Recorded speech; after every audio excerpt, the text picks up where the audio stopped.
Bonsoir. Bienvenue à tous. Bienvenue à ce lancement de Série Montréal. Alors, vous avez bien noté, synergie, émergence, recherche, industrie. Je suis particulièrement fier d'être ici ce soir pour lancer Série Montréal au nom du service de développement économique de la ville. La dernière fois où j'ai pris la parole ici, dans cette salle, c'était il y a 18 mois. Je venais à peine d'arriver à la ville de Montréal et déjà, nous avions dans nos cartons le projet Série Montréal. Série Montréal est une priorité donc du plan de développement économique de la ville. Mais c'est avant tout un programme qui met en relation des représentants d'entreprises, des chercheurs de Montréal, en réunissant des experts autour d'une thématique transversale. On veut que vous soyez des amorceurs, on veut que vous soyez des réalisateurs de projets. Le mandat de Série Montréal est de favoriser le décloisonnement des secteurs et de briser les fameux traditionnels silos entre l'industrie et la recherche. Le but de Série Montréal, provoquer l'émergence de projets et de partenariats d'affaires qui favorisent la mise en valeur des résultats de la recherche, de l'entrepreneuriat, de la compétitivité des entreprises, autant d'éléments essentiels au dynamisme de l'économie de Montréal. Série Montréal est un projet collaboratif, en ce sens qu'il réunit autour d'une table des partenaires composés de représentants de l'École polytechnique, de l'École de technologie supérieure, l'ETS, l'UQAM, l'Université de Montréal, l'Université McGill, le Fonds de recherche du Québec et représenté, je ne sais pas s'il est arrivé, par M. Rémi Quirion, le scientifique en chef du Québec, la Société Univalor, la Société de valorisation de la recherche et des produits de la recherche, et deux précieux collaborateurs qui sont la Société des arts technologiques, où nous sommes, et PME Montréal, Centre-Est, comme représentant de l'ensemble du réseau PME Montréal. Et je salue Jean-François Lalonde, qui est ici quelque part, je l'ai aperçu, il est là-bas.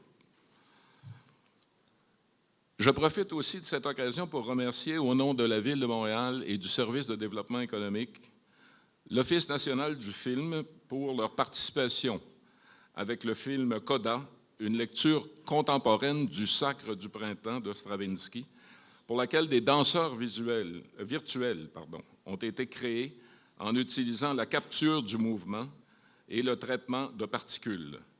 Un court-métrage a été produit d'ailleurs par l'ONF et est distribué par l'Office. Je tiens aussi à remercier le laboratoire sur les récits du soi mobile. M. Simon Harel, professeur titulaire et directeur du département de littérature comparée à l'Université de Montréal, a mis au point ce laboratoire. Ce soir, nous nous rencontrons autour du premier thème de l'édition 2016 de Série Montréal. Ce thème, c'est la mobilité du véhicule à la molécule.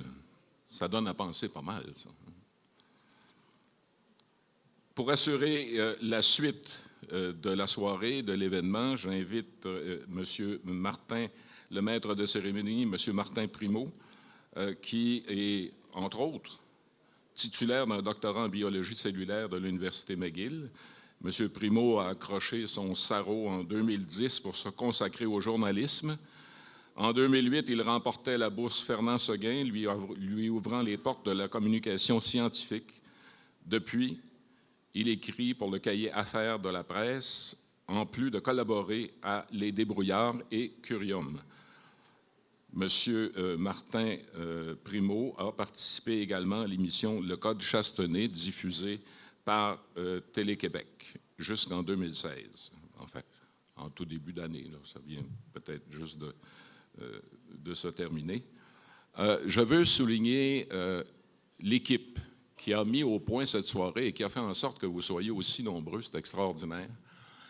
D'abord, le directeur de l'investissement et du développement stratégique au service de développement économique de la Ville, M. Alain Houd, qui dirige cette équipe qui a mis au point la soirée et qui met au point Série Montréal. Et Série Montréal est là pour durer.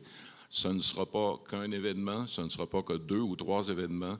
C'est une série de rencontres que l'on souhaite continue, des échanges continus entre les rencontres et de faire en sorte que les projets apparaissent. Et soyez certains que vous allez être suivis lorsque vous allez avoir des projets.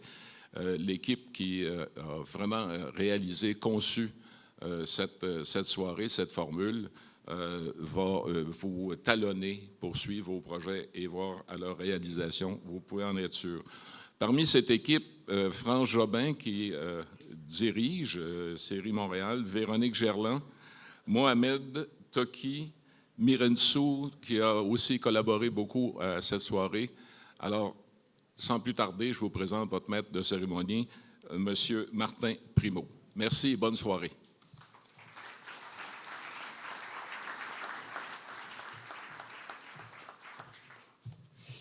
Merci, M. Guérin. Merci aussi aux organisateurs de Série Montréal d'avoir pensé à moi pour animer cette conférence.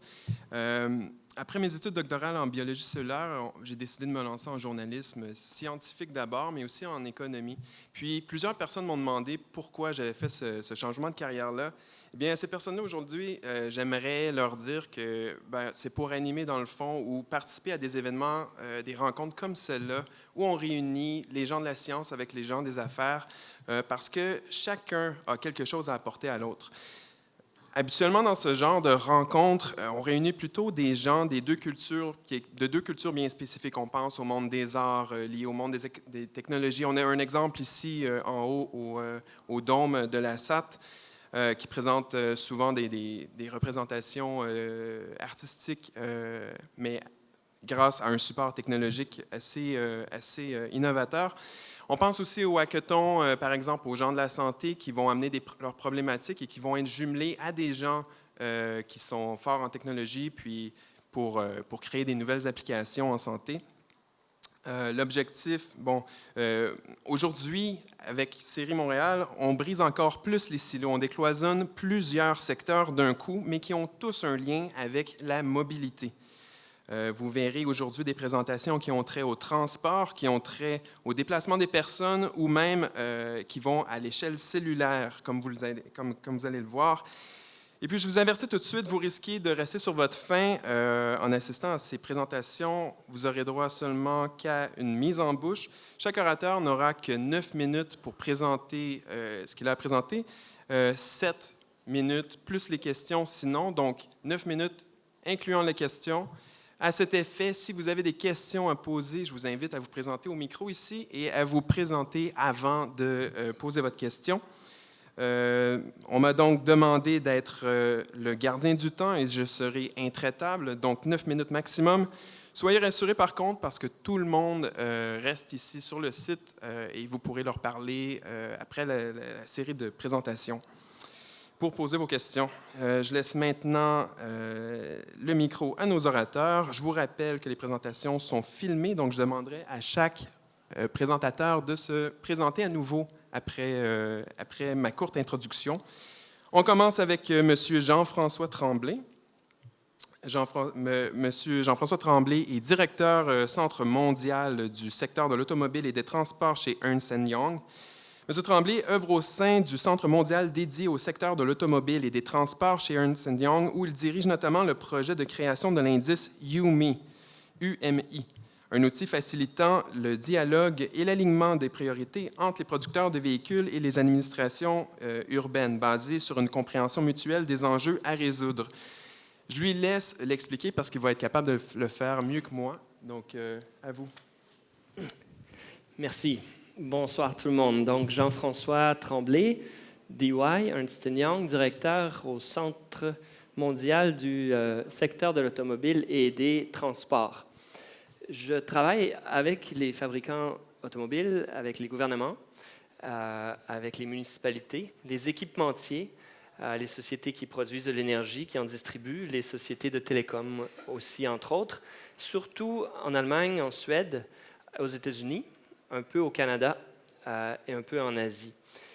J'aimerais, dans le cadre de cette discussion avec vous ce soir, changer de rôle et devenir votre président, le président de ma société, et vous êtes mes actionnaires. Donc, on a une assemblée extraordinaire dans laquelle je vais vous partager une idée. Je veux vous présenter une idée et la discussion qui suivra plus tard, je l'espère avec vous, permettra de voter et de voir si mon idée était la bonne. Donc, je suis le président d'une société automobile qui existe depuis plus d'une centaine d'années. Je suis le représentant d'une société automobile qui est pleine d'héritage que vous connaissez. Mes voitures ont plus de 150 unités électroniques qui ne communiquent pas ensemble. En fait, je n'ai même pas de clients. Hein? J'imprime mes voitures que je donne à des gens qui s'occupent de la vente. Donc, je ne sais pas moi-même comment gérer la vente et je veux que ça change.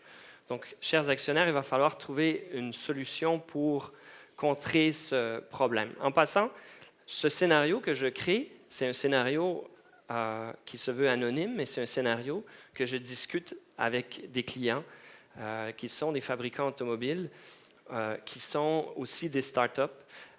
Il y aura d'ici 2019-2020 une panoplie de nouveaux joueurs dans l'industrie automobile. Des producteurs, des fabricants de voitures s'annoncent.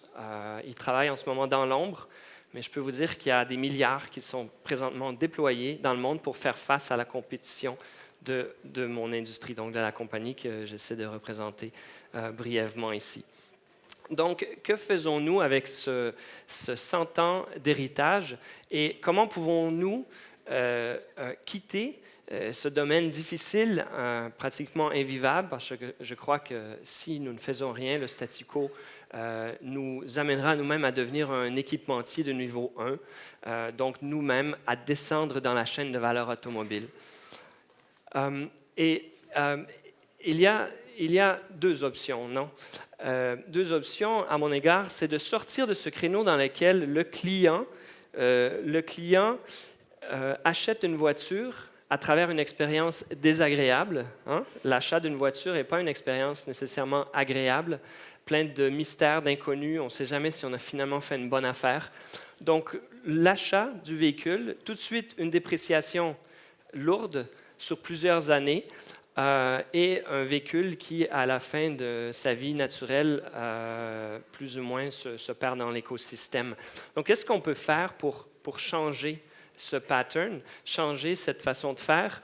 Moi, j'en vois deux. J'aimerais avoir votre opinion plus tard, mais j'en vois deux. D'une part, il faut essayer de trouver une manière de faire réduire la courbe de dépréciation, de sorte que le véhicule, après une certaine période dans le marché, puisse retrouver un atout technologique attrayant ou retrouver une présence dans le marché intéressante. Et j'y reviendrai plus tard. Mais surtout, l'élaboration d'une valeur ajoutée inexistante pour nous dans l'industrie. La voiture est utilisée, vous le savez, à peut-être 5% de son temps dans une journée. Le poids, la masse de la voiture transporte, et l'énergie utilisée pour déplacer la voiture est autour de 95-97%. Le reste, c'est pour déplacer les passagers. Il faut éliminer ces absurdités finalement dans le marché en amenant une voiture qui se veut, à mon égard, autonome, électrique, et qui aura d'autres composantes à partir duquel on pourra créer une valeur ajoutée. Donc, le cœur de l'idée que je veux vous partager, c'est la valeur ajoutée. Comment est-ce qu'on la crée? Et est-ce que vous croyez que je devrais fonder une nouvelle société basée à Montréal parce que la valeur ajoutée, je vais pouvoir la créer en grande partie grâce à l'interaction entre toutes sortes de forces dans cet écosystème qui me semble unique afin de nous permettre, notre société, de croître. Donc, elle est créée comment cette valeur ajoutée? Et ça, ce sont des discussions, encore une fois, que j'ai avec différents joueurs dans l'industrie. C'est que lorsque la voiture n'est pas... En fait, la voiture autonome, d'abord, elle ne dort pas, ou très peu. Donc, on peut voir qu'il y a un cycle d'utilisation beaucoup plus grand. Et lorsque la voiture est en mode stationnaire, on peut l'utiliser pour d'autres activités. Des activités de gestion d'énergie, dont vous avez peut-être déjà entendu parler. Je travaille sur un projet en Californie avec des autobus, donc des batteries plus imposantes, mais dans lesquelles on utilise l'énergie pour déplacer, bien sûr, les enfants le jour, mais le soir, on revend l'énergie à un prix beaucoup plus supérieur, beaucoup supérieur à celui qu'on a payé la nuit pour charger l'autobus. Donc, utiliser l'aspect stationnaire du véhicule pour créer une source de revenus additionnelle. Et si je reviens à mes fameux ordinateurs, donc finalement l'intelligence IT, donc TI, tous les systèmes dans la voiture, on peut les repenser, refaire l'architecture technologique, informatique du véhicule et créer un savoir-faire potentiel au niveau de force de l'ordinateur, donc de calcul, j'ai le terme anglais, je suis désolé, processing power, afin de permettre à la voiture d'être comme un serveur sur roue lorsqu'elle n'est pas utilisée. On sait que le marché de l'utilisation des téléphones intelligents la nuit pour résoudre des équations plus ou moins complexes est en développement. La question qu'on se pose, que je vous pose, c'est est-ce qu'on peut faire la même chose avec une voiture? Est-ce que Montréal a une énergie particulière à offrir, un savoir-faire pour explorer ces créneaux? Une autre dimension de la valeur ajoutée, c'est que la voiture autonome va permettre de complètement repenser l'intérieur du véhicule dans lequel on croit qu'une nouvelle source d'information, une nouvelle façon d'expérimenter, de consommer l'information pourra être créée exclusivement pour cet espace. Donc, un espace restreint, un espace avec une qualité sonore qui peut être unique, avec une versatilité de l'espace ambiant, avec aussi une versatilité des fonctionnalités de la voiture. Donc, je veux être avec ma famille, je veux regarder un film, je veux travailler, je veux parler au téléphone, je veux avoir une rencontre à faire. Et vous voyez que la façon de gérer l'intérieur est plus de mon ressort, c'est-à-dire je ne peux plus le faire comme président de l'ancienne compagnie. Je dois fonder une nouvelle compagnie qui va, d'une façon très sophistiquée, rechercher des méthodes de collaboration beaucoup plus fluides et rapides. Martin s'approche de moi, donc j'ai déjà consommé mon 7 minutes. Il me reste 1 minute. Donc, je veux lancer le message, et c'est une question que, sérieusement, je me pose. J'ai l'impression que autrefois, on disait, ouais, au Québec, on n'a pas d'industrie automobile, donc on n'est pas vraiment part of the game, hein? On ne fait pas partie de l'écosystème automobile. Je pense plus que jamais qu'un écosystème que celui qu'on a ici peut effectivement maintenant faire partie de cette industrie en changement. Alors, c'est ce que j'aimerais discuter avec vous. J'aimerais avoir votre vote d'ici la fin de la soirée, du moins en discuter ouvertement. Merci à vous.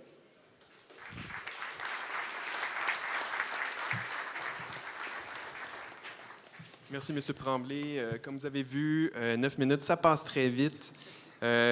On va enchaîner immédiatement avec notre second panéliste. Il s'agit du professeur Jocelyn Faubert, qui est professeur titulaire de la chaire de recherche industrielle du CRSNG en fonction visuelle, sur la fonction visuelle, directeur du laboratoire aussi de psychophysique et de perception visuelle. Bref, un professeur qui travaille à l'École d'optométrie de l'Université de Montréal.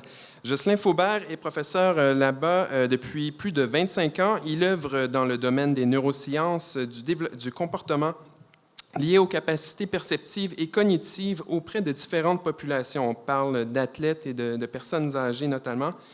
Auteur de plus de 150 articles scientifiques, il s'implique aussi dans le transfert de technologies du laboratoire au marché et a cofondé l'entreprise dérivée Cognisance, qui commercialise des technologies développées dans son laboratoire. Je lui laisse, c'est-à-dire vous présenter l'étendue de ses travaux. Alors, je me présente, Jocelyn Faubert, professeur à l'École d'optométrie, Université de Montréal. Alors, le thème aujourd'hui, c'est la mobilité. D'accord. Alors, moi, je vais vous parler de la mobilité dans un contexte, dans un milieu urbain, mais je vais prendre la perspective de l'individu. C'est-à-dire, qu'est-ce que ça prend pour se déplacer en toute quiétude dans un environnement chargé, un environnement dynamique, un environnement urbain, où il y a beaucoup de mouvements. Puis l'idée que je veux vous proposer, c'est que les capacités mentales, qui sont capacités cérébrales, mentales, cognitives, perceptives, qui sont nécessaires pour traiter ce genre d'informations-là, c'est les mêmes chez la personne âgée qui traverse le carrefour, qui va au centre commercial, que chez l'athlète le plus élite. Vous allez me dire, c'est pas possible, mais moi, je vous dis que oui.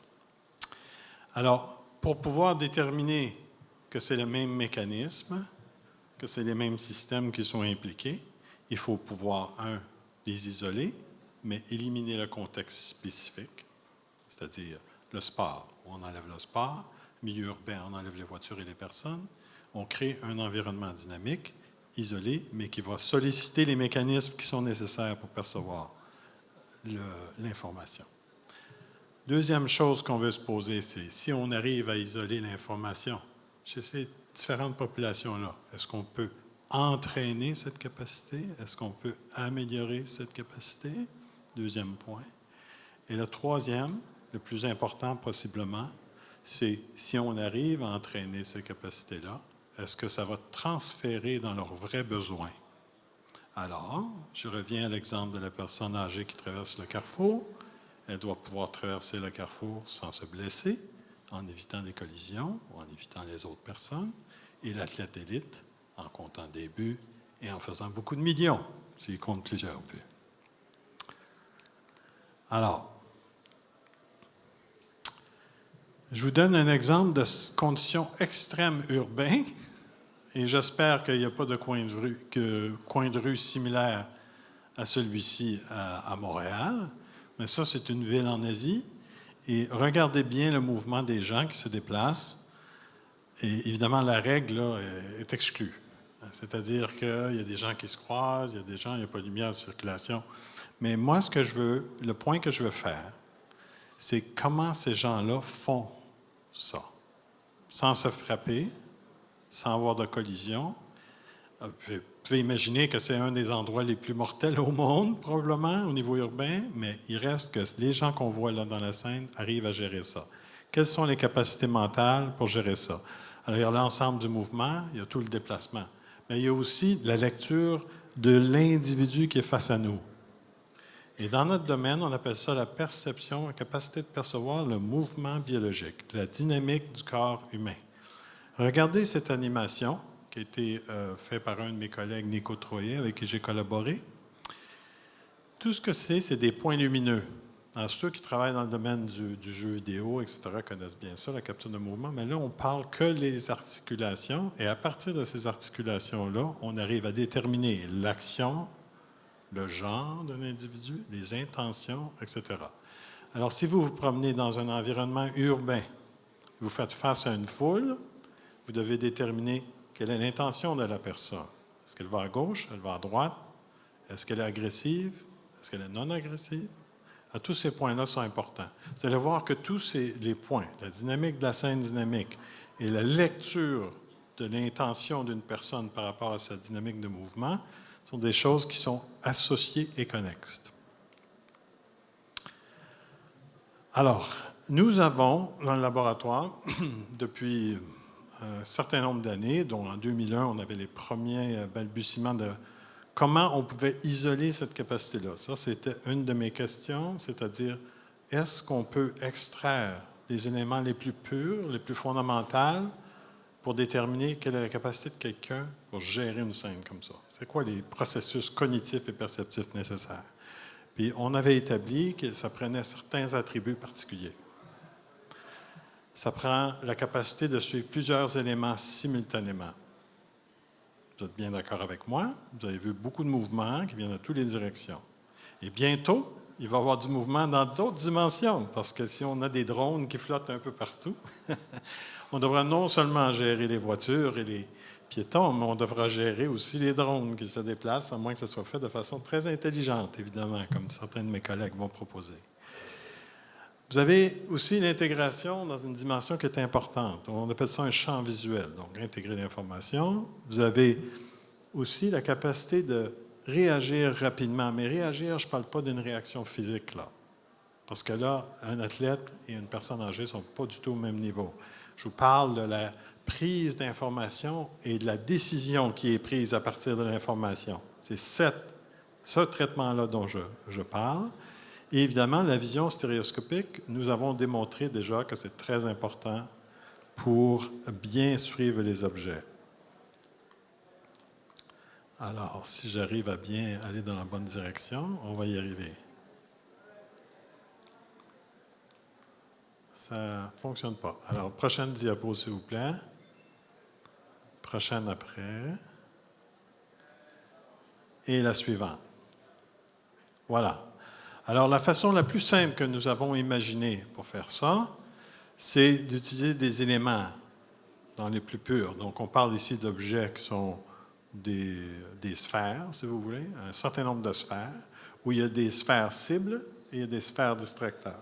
Simplement. Là, il n'y a plus de contenu comme tel. On identifie un certain nombre de ces éléments-là, au début seulement, et vous devez les suivre pendant toute la dynamique, et à la fin, vous donnez les bonnes réponses.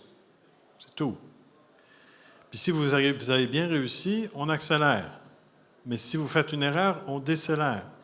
Et là, on arrive à évaluer la capacité de chaque individu, que ce soit ma grand-mère qui a 98 ans ou le joueur élite qui est au summum de sa carrière.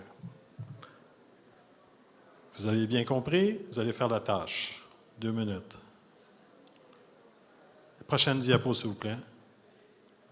Alors là, vous allez avoir 4 cibles et vous devez suivre ces cibles-là. Voilà. À la fin, vous allez me dire quelles sont les 4 cibles que j'ai identifiées. C'est pas compliqué. Alors, les 4 cibles. Alors, voilà. Je vais vous donner l'information. Et voilà. Donc, vous avez peut-être raison, peut-être pas. Mais si vous aviez raison, je vais faire la prochaine diapo, s'il vous plaît. On va à une vitesse un peu différente. Vous allez voir que les éléments de vitesse sont importants. Et nous avons donc... Voilà la réaction que je recherchais. Alors, pour nos athlètes les plus élites, ça, c'est pas compliqué pour eux. OK? Mais heureusement, tout le monde s'améliore à tous les niveaux. Prochaine diapo, s'il vous plaît, parce qu'il ne me reste pas beaucoup de temps. Il me reste 2 minutes. Je n'ai malheureusement pas beaucoup de temps pour les questions. Alors, est-ce qu'on a démontré que cette capacité-là est associée avec le niveau de performance? Oui, nous avons publié des articles là-dessus. Vous voyez à la droite, on voit que les professionnels sont supérieurs aux amateurs élites et qui sont supérieurs à des universitaires pour l'apprentissage de cette capacité-là. Donc, il y a une neuroplasticité impliquée. Mais la bonne nouvelle, c'est que vous voyez à gauche, c'est que le rythme d'apprentissage est équivalent pour une personne âgée que pour une personne qui est jeune. Donc, le potentiel est là. Prochaine diapo, s'il vous plaît. Je sens la pression. Et nous avons démontré aussi que au niveau de la plasticité cérébrale, qu'il y a des changements évidents et des changements qui sont positifs, donc dans les domaines qui sont liés à l'attention, les capacités de mémoire de travail, etc. Prochaine diapo. Et nous avons aussi montré que si on entraîne les personnes âgées, ils arrivent à bien lire la dynamique corporelle des autres personnes. Donc, vous vous rappelez, dans la dynamique de foule, la capacité d'anticiper ce que la personne va faire quand on veut éviter une collision. On améliore cette capacité-là. Et finalement, dernière diapo. Il y en a plusieurs autres, mais je vais finir avec celle-là. On a démontré que ça transfère même sur le terrain, c'est-à-dire que des athlètes qui ont été entraînés avec cette capacité, cette méthode-là, arrivent à faire de meilleures passes, meilleures prises de décision sur le terrain. Donc, la même approche pour monsieur et madame qui ont 60, 70 ans qui se promènent en ville et Ronaldo et les autres qui sont dans les clubs les plus élites fonctionnent et transfèrent et changent leur qualité de vie. Voilà.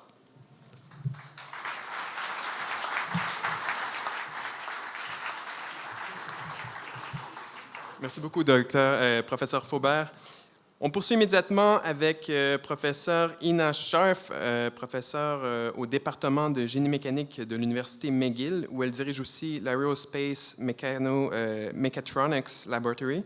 Son expertise en matière de recherche réside dans la dynamique et le contrôle des systèmes robotiques, mécatroniques et autonomes. Récemment, elle s'est concentrée sur les dynamiques et le contrôle de petits véhicules aériens sans pilote hautement manœuvrables. On les connaît aussi sous le nom de drones, notamment.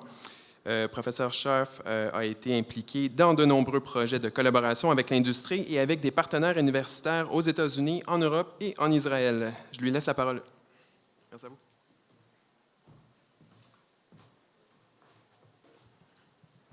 Oops. Just lower this. Thank you. Thank you very much for inviting me here. So I'll present myself. My name is Ina Scharf, and I'm a professor in the Department of Mechanical Engineering at McGill University. And I'm co-directing the Aerospace Mechatronics Lab at McGill.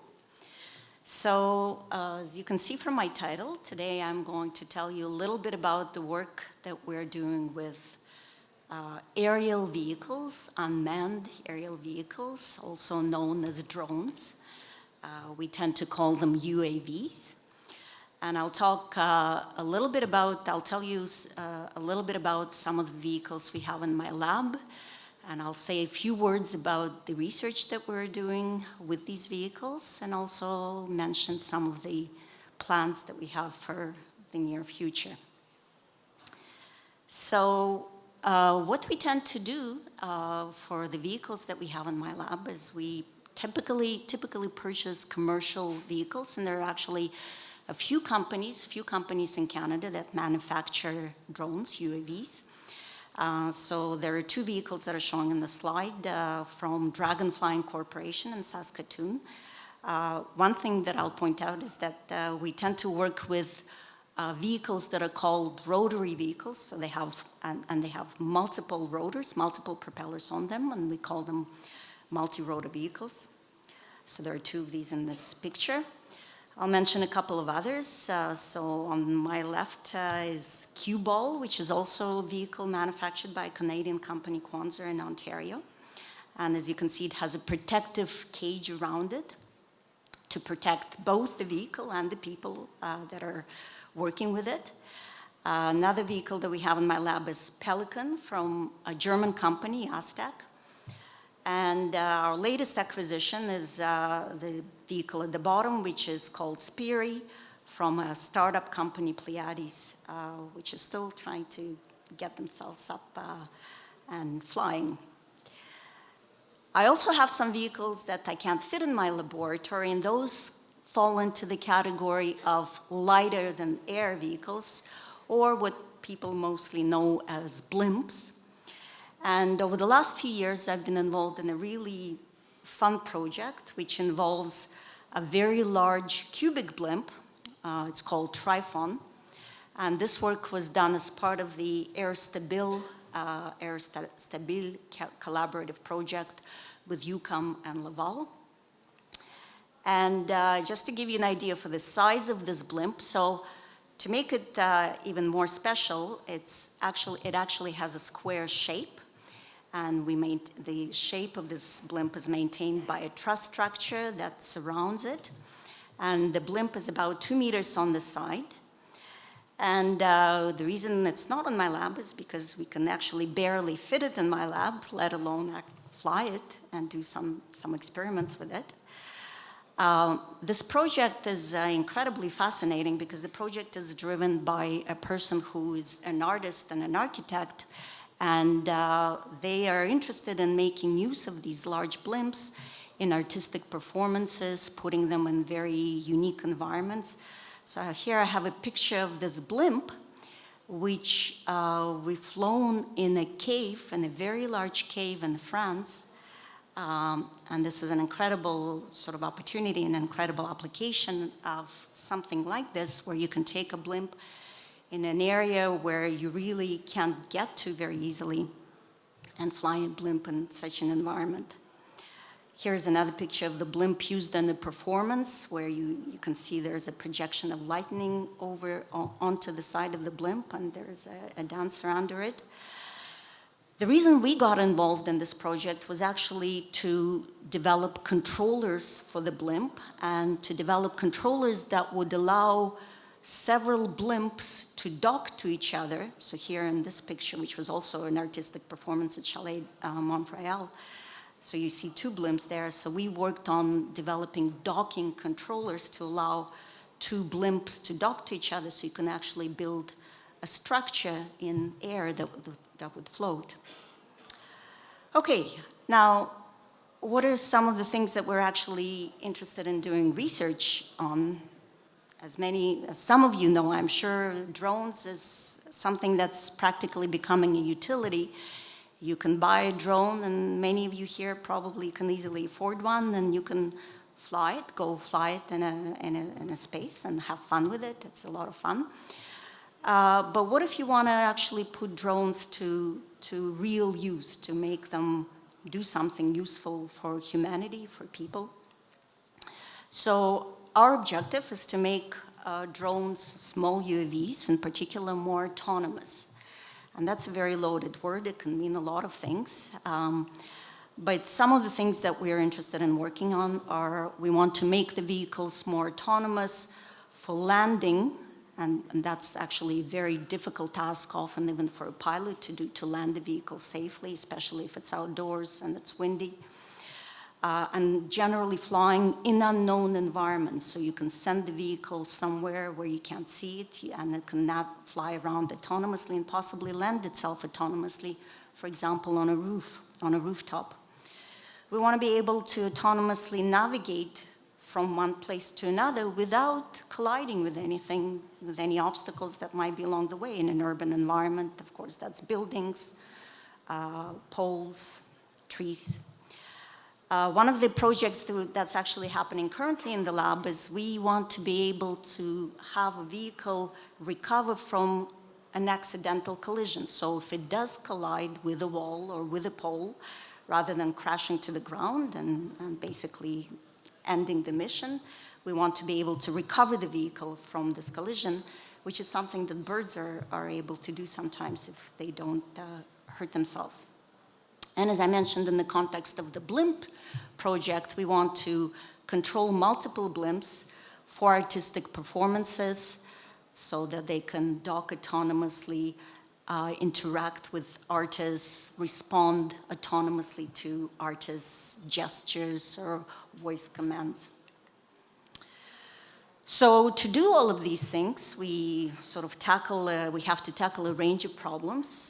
One of the things that we do a lot of in the lab is we do a lot of modeling and simulation. We develop modeling and simulation tools, so create virtual environments in which we can virtually experiment with our vehicles, like the snapshot shown here. We do a lot of system integration, and so, as I mentioned, the vehicles that we have in the lab are vehicles that we usually buy commercially. They're commercially available, but if you want to make them more autonomous, that means that you might need to put more sensors on them. You might need to replace the brain of the vehicle, the main processor board. You might need to redesign some of the structural components. So we do a lot of system integration, hardware integration, software integration, and these tools are constantly developing and actually getting better. Another thing that we've tackled is tracking, localization, and mapping. So this is sort of a loaded problem, and if you want your vehicle to operate autonomously in an unknown environment, it has to be able to see what's around it, and it has to figure out where it is relative to the things in that environment. So that's localizing itself. It has to map the environment in order to be able to localize itself to it. And ultimately, the vehicle has to know what its state is. So we developed a multi-camera vision-based solution to do this with multiple cameras on the vehicle. Guidance and control, I already mentioned. How do you navigate from one place to another autonomously? This is a guidance and control simulation for the two blimps to dock to each other. And again, this has to do with developing algorithms to guide the vehicles and to control them. We do a lot of testing, indoors and outdoors, and a lot of the testing work is done as part of NCFRN, which is the NSERC Canadian Field Robotics Network. So every year we go out and we test in the field, in other environments. We've done some testing in the Canadian Space Agency. And of course, we do a lot of testing in my lab. This is a collision experiment where we actually fly the vehicle on purpose into the wall, and developing controllers to recover from a collision like this is the next step. So the last thing that I just want to mention is one of the things that's happening at the Center for Intelligent Machines, which I'm a member of. There is an initiative to put together a proposal to CFI, Canada Foundation for Innovation, to build a new lab in the engineering complex. And as part of this proposal, we hope to take up the engineering complex courtyard and convert it into the outdoor lab where we could experiment with the vehicles. So I'll conclude here. I don't think I have time for questions. No? No. All right, but I'll be happy to talk to anybody after. It's so difficult to stop you because, I asked for every presentation, it was so interesting. So, well, thank you very much. Nous allons continuer maintenant avec Roch Como, qui est président de Rogue Research. M. Como est un ingénieur biomédical qui a obtenu son doctorat de l'Université McGill en 2000 en étudiant la chirurgie guidée par image. Il a fondé ensuite Rogue Research peu de temps après et a mis au point des outils de navigation dans le cerveau notamment. Sa présentation porte d'ailleurs sur ce sujet. Depuis quelques années, M. Como, excusez-moi. Depuis quelques années, on est habitué à voir les technologies GPS entrer dans nos vies pour nous aider à naviguer de par le monde. Eh bien, M. Como, lui, utilise une technologie similaire, mais pour naviguer à l'intérieur du cerveau, et c'est ce qu'il va nous présenter à l'instant.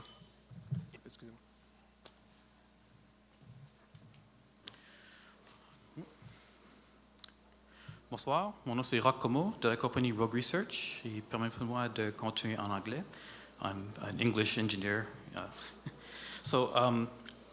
Tonight we've been hearing about some interesting mobility and navigation topics, from automobiles to human beings walking around to drones. I think we can safely call those macroscopic navigation applications.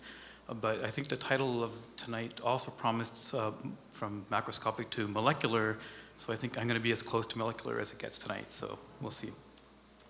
I can't resist plugging the company a little bit. We're a small biotech company in Montreal, just up the street on Saint Laurent Street, about 20 employees. So we manufacture primarily neuronavigation, brain stimulation, and brain imaging equipment for the neuroscience world. So we have hundreds of labs around the world using our equipment, and we've been around for a little over 15 years. So just to describe navigation, so instead of talking about neuronavigation right away, I'm going to use an analogy that everyone understands, and that's GPS. Right? So every navigation system under the hood, really all it's trying to do is convert coordinates from the real world to coordinates that we can use on a computer to display where we are. For example, in a GPS, which everyone I think has some experience with, on the Earth, satellites can calculate our position anywhere on the planet in latitude and longitude coordinates. So that's one coordinate system. Except we want to display a representation of ourselves on a map, and the map is on a computer. And the computer doesn't think of latitude and longitude, it thinks in pixels. So we need a mathematical way to convert between latitude and longitude to pixels on the screen. And once the computer can do that calculation, it can display a representation of ourselves on the map. So one simple way to do that is to identify some points on the map where we know what they are in pixels because we're clicking on the map. But if we happen to know the latitude and longitude coordinates, the computer can use that to calculate what's called the transformation. So once it has that, it's a matrix essentially, to go from the real world to the image world, the computer can then display a representation of yourself, but also figure out how to get you from where you are to where you want to be. So navigation is actually, or near navigation when you're talking about navigating the brain, is not new. In fact, it was developed in the early 20th century, not long after X-rays were invented. The idea is that you can see an image of an X-ray on the wall, but a physician or a neurosurgeon wants to be able to get a tool to a particular location in the brain based on those images. So in the early 20th century, Horsley and Clark, two neuroscientists, invented something called a stereotactic frame. Sorry, I don't have a laser pointer, so I can't really point to these, but if you think of that, you can see this little cube on the screen. The cube defines a three-dimensional coordinate space. So instead of latitude and longitude, there's an XYZ coordinate system. And you can attach tools to the stereotactic frame. And you can dial up essentially the XYZ location on the frame and guide that tool to the correct location. Now the navigation system, what it does is it marries the imaging to this physical tool, much like a GPS would marry the real world to the image space. So on that frame, you can attach things, markers, that would show up on the X-ray images, if it's a two-dimensional X-ray, or more recently, three-dimensional markers that can be seen on CT scans or MRI scans. And that allows you to calculate then a transformation from the 3D image coordinate to the 3D stereotactic frame coordinate. So a neurosurgeon can then pick a spot in the brain and know how to guide that tool to the correct location, or perhaps more importantly, avoid structures that you want to avoid. Now, that's an old tool that's still actually used in some applications today, but more recently, we've developed more modern tools called image-guided neurosurgery, which is another way of saying neuronavigation. So the stereotactic frame itself has been replaced by a three-dimensional position sensor, kind of a high-resolution version of the Kinect that you might have seen in other applications. The idea is that you can then co-register the real space, which is the patient's head, to MRI images of the subject. So when you combine that with modern computer graphics, you can display much more elaborate images of the brain, which allows the surgeon to use much more information to figure out where they want to go, how they want to get there. So using tools like this today, there are many operations that a surgeon 20 years ago would have considered impossible to do. So with these modern tools now, we can be more aggressive at treating patients. Now, I'm more into the neuroscience world than the neurosurgery world, so a common application that we use in neuroscience is brain stimulation or brain mapping. So for me, the 3D world that we're interested in, and the real world, is the subject's head, which is usually not a patient, but a healthy volunteer. And the tool that we want to navigate is a brain stimulator. So on the screen, you can see this little pallet that's sitting on my head that's called a magnetic brain stimulator, or transcranial magnetic stimulator. It's a way of non-invasively delivering electrical currents into the brain. So adding now the position sensor, so it's a similar model that you saw in the neurosurgical application, and the computer software. So the position sensor allows us to track tools in the real world, right? So not around the world, but in a space of about a meter around your subject's head. So the sensor can calculate the position and orientation of the subject's head, the magnetic stimulator, and a pointing device that you can just move around the head. So instead of a map, you can think of the structural MR images of your subject as being the Google map. So just like calibrating the Google map by identifying some points in both of these reference frames, we can identify points on the computer images of my skin, so the bridge of my nose, tip of my nose, and some spots on the ear, and then we can use a track pointer to touch those same locations. That allows the computer to calibrate the system much like a GPS is calibrated. So here's an example. This is a video. Hopefully it'll work. So we can actually move now the brain stimulator on the head, and the computer can show you where you are. Now, if you know anything about anatomy, you might see this strip of brain that we're sort of circumnavigating with the stimulator. That's called the motor cortex. So different areas of that strip of brain will control different parts of your body, from the hand to your shoulder, to your trunk, to your leg, down to your foot. Now, that's only half of navigation. So we know where we are, but where do we actually want to go? So instead of looking at someone's head and just freehanding it, you can identify a target in the brain. So any target that you want that's based on your research. So you might have identified a location on the brain, and you want to use the stimulator to stimulate that part of the brain and see the reaction. So you might have a hypothesis that that part of the brain is important in a particular task.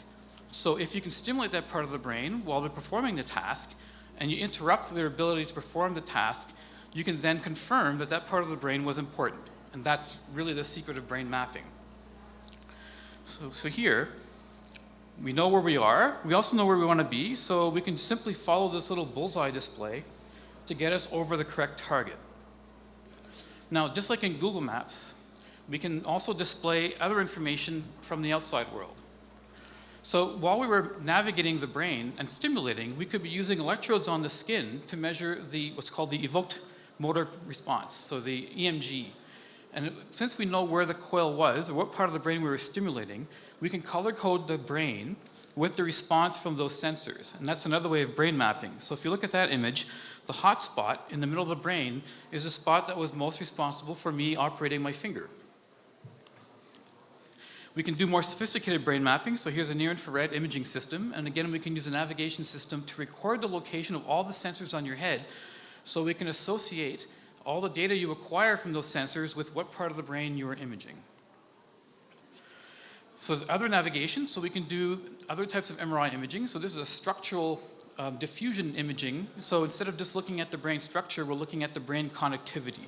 So all this kind of rich imaging information can be brought into the navigation system, and you can combine all this to provide a very comprehensive display to make your research decisions or make your analysis a lot simpler. So just the last little bit, so that's all passive navigation, but much like Google now, they're going beyond Google Maps and going to Google Cars, where the car is being controlled by the navigation system. We can connect the navigation system to a robot to perform automated brain mapping. So here's a robotic system from a company in France called Axilum Robotics, and our navigation system is controlling the position of that robot, and we can place the coil now very, very precisely over exact locations of the brain to do the stimulation.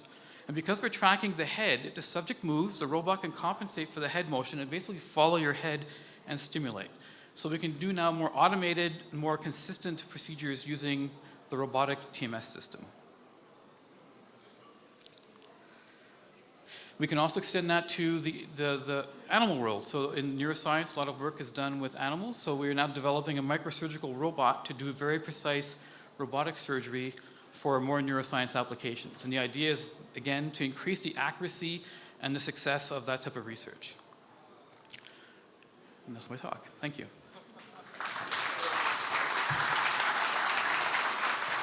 You did quite well. Thank you very much, Professor Como. Or should I call you Dr. Como? Yeah, okay.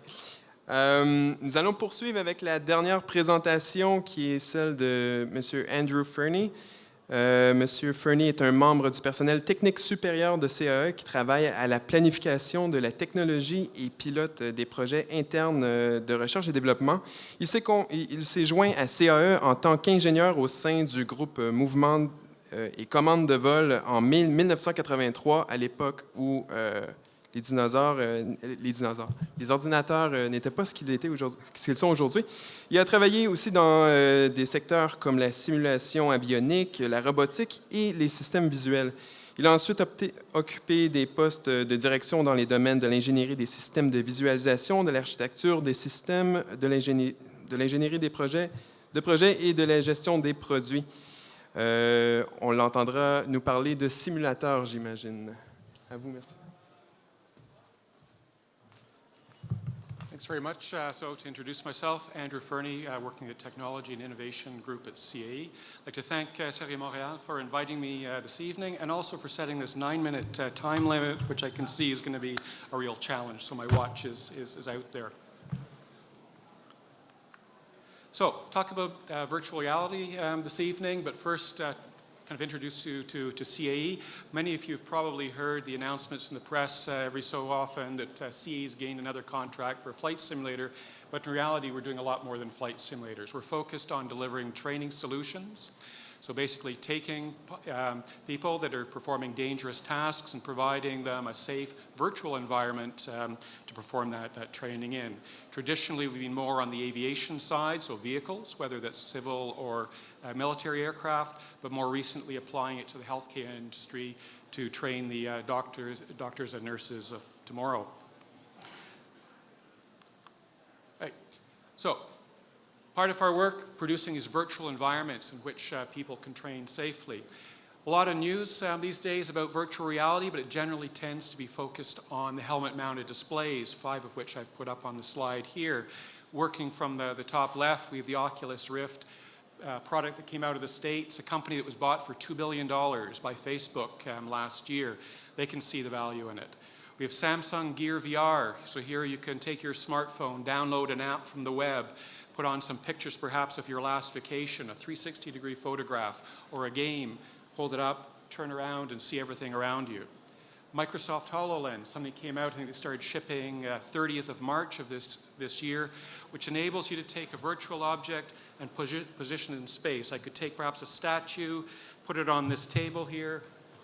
No matter where I move around the room, I see the statue sitting on this table.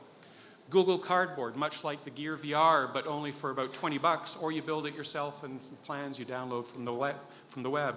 The last one, VRVana Totem, so another Montreal company. They're based just probably a 10-minute walk from here, but this is a product they're supposed to be introducing in the coming months.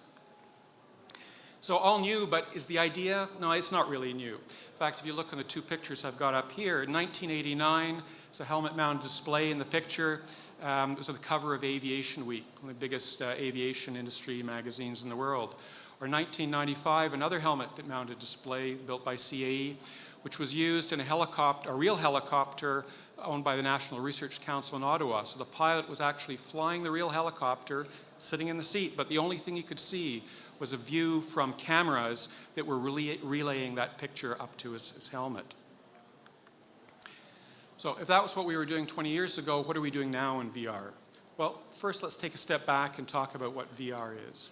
So VR is a way of presenting a computer-generated environment which is explored by the user and experienced by the user in a natural way. How do you do that? Well, you start off with models. So in this case, I've got a model of a car or a model of perhaps a city center with roads and buildings in it.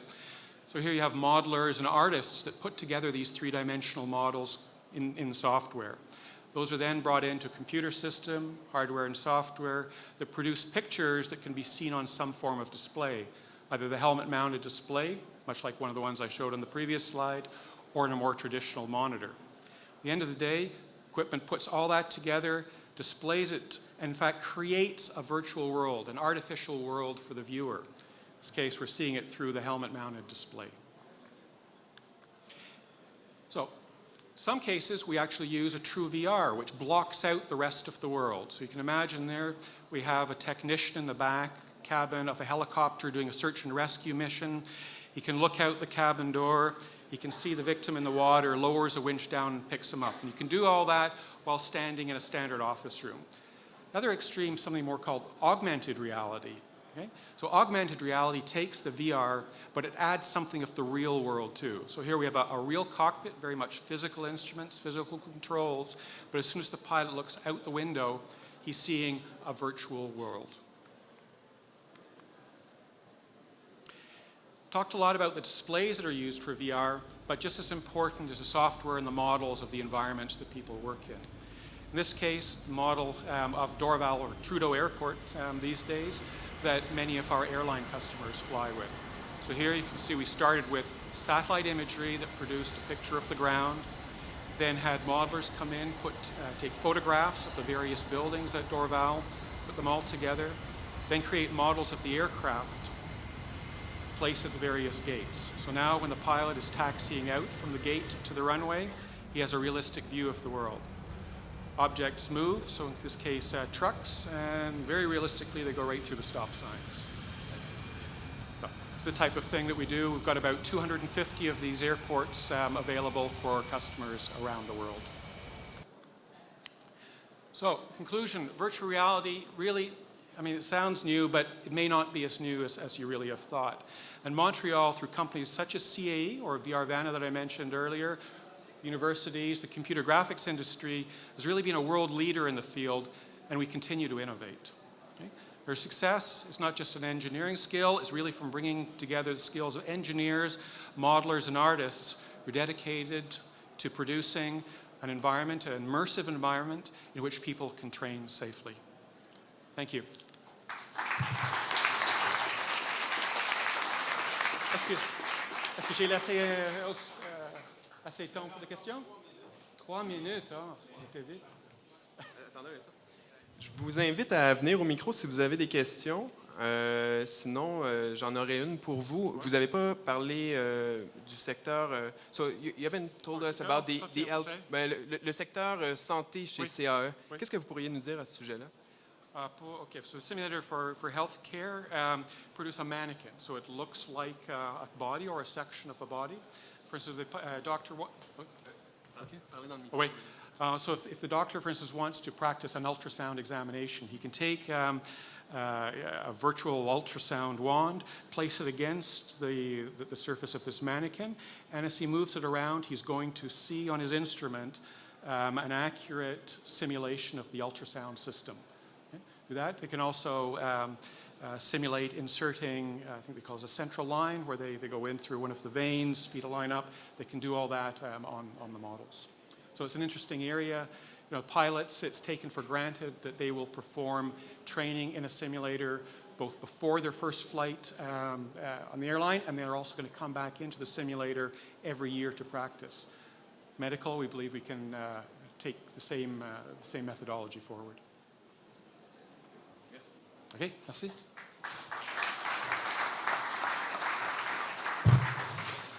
C'est maintenant la fin de la section présentation. Je prends une seconde pour remercier l'ensemble des participants de s'être prêtés à cet exercice qui était, on s'en doute, difficile. 9 minutes, ça passe vite. Maintenant, c'est la partie la plus importante du rendez-vous qui commence. On veut qu'il y ait du brassage d'idées. On a vu des présentations qui avaient trait tant au transport qu'au secteur de la santé. Bref, peut-être qu'en venant d'un domaine différent, ça vous a inspiré des idées. Discutez-en. Je vous rappelle ici les fondements de CERI Montréal. On veut vous faire sortir de votre secteur, briser les silos et favoriser la transversalité pour faciliter l'innovation et faire en sorte que des projets nés dans les laboratoires se transforment en projets d'affaires ou en collaboration. Sur ce, on serait environ 270 personnes ici, alors je vous invite à vous parler. Bonne fin de soirée.